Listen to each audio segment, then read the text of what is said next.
On the face of it, the Sustainable Development Goals appear to be pretty straightforward, very positive, and provide direction. But they're not that easy to actually work with in teaching and learning sessions.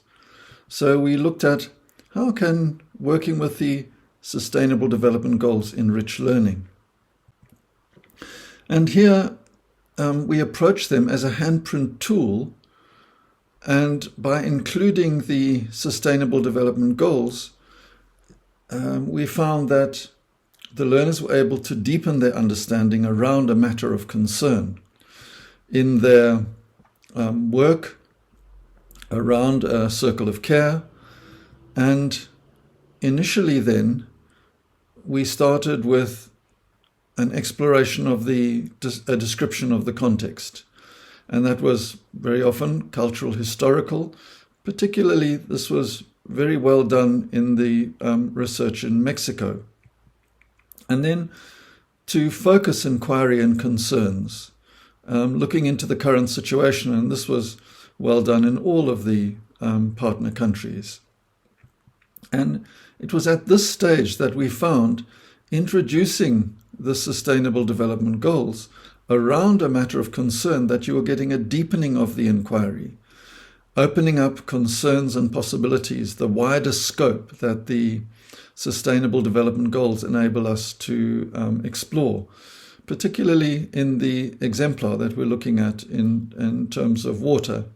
And then it's possible for the learners to operate at a higher level of synthesis with a greater grasp of systems thinking, and they're able to begin to look at what can be done. And when we looked at these progressions with the Sustainable Development Goals, Quadrant 1 was the description into the Quadrant 2, which really situated the learning.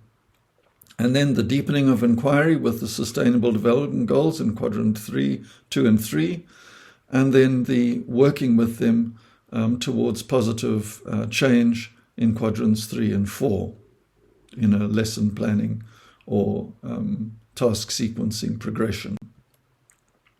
So what we got out of this, the insights that we gained, was that the Sustainable Development Goals are both positive societal goals that we can work with and tools for the in-depth analysis of local matters of concern. And it was the second that we gave so much more attention to in the teaching and learning situations.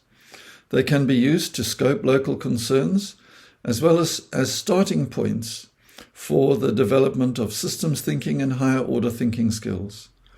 Used in these ways alongside curriculum knowledge and in a learning progression, they can support the development of deeper cultural historical insights and positive actions for change. And that is how we use them in the handprint way as a tool to enable a deepening, a broadening, and an activation of possibilities that would be useful for the learners as tools for engaging with the situations that they were exploring. And here are some of the references that we worked with.